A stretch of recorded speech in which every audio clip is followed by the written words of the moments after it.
Scary Movies, a short horror story, written by Stories from the Attic, narrated by Mcconnell. If you ask most people to visualize their happy place, they instantly conjure up images of yellow sands and palm-fringed beaches, sounds of the surf, blue sky, and sunshine.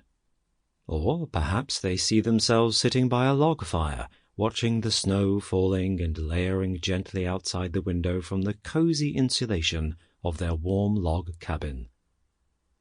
Not Charlie. Asked to name his happy place, Charlie would disregard these cliched retreats in favor of somewhere altogether more unusual. Charlie's happy place was extremely specific, quite different, and considering his age at the time, somewhat inappropriate. His favorite location, the place where he felt the purest tingle of excitement and joy, was in the narrow stack rows of Wenzels VHS Rental Store, in the horror section. Charlie had been my best friend since nursery school.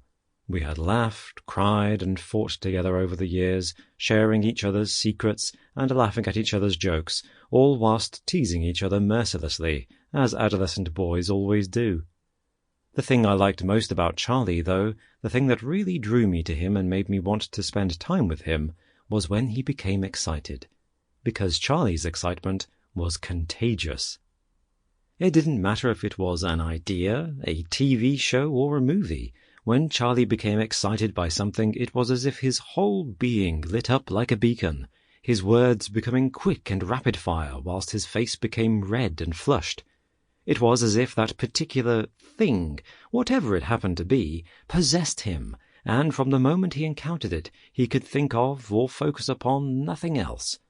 Not that this was a solitary or selfish pursuit that excluded others. In fact, it was quite the opposite.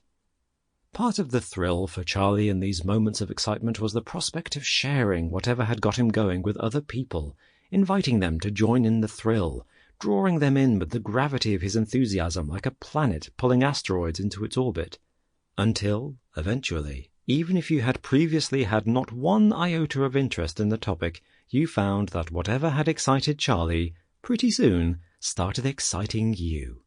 In the early days of our friendship, it had been He-Man, and we had spent many hours watching the cartoons, playing with his Castle Grayskull action set, or running furiously around each other's houses and gardens with toy swords stuffed down our jumpers, shouting, "I have the power!" at every opportunity.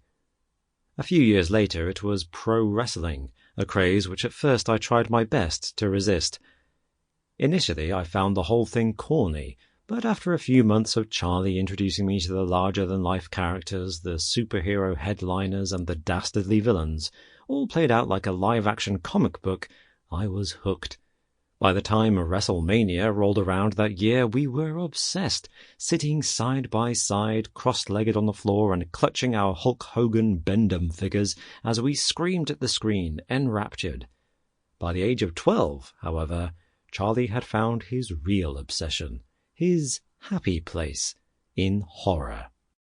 When I asked him, he said that he couldn't remember specifically the first time he had slipped his mother's grip on his hand and wandered unattended into the horror section of the video store, but he did remember the feeling he got the first time he was in there. He described it as a mix of terror, anticipation, and a familiar, prickling, electric excitement. He recalled standing wide-eyed and staring up at the rows of beautifully grotesque covers, featuring nightmarish images painted in stark slashes of red and black. In some ways, it was less the films themselves than the actual cassette tapes, and in particular their boxes and the artwork on the covers, that enthralled him. Surrounded by these fascinating artifacts, the lurid colours and shocking visuals, Charlie had his kid-in-a-candy-shop moment, for a kid who never really liked candy. To him, these covers, which in the pre-Photoshop dark ages of the 1980s were hand-painted rather than manipulated from photographs on computers, seemed like darker and more dangerous comic books. He raved often about individual titles, describing in loving detail the fabulous beasts and monsters that peered out from the covers. Werewolves with Sample complete. Ready to continue?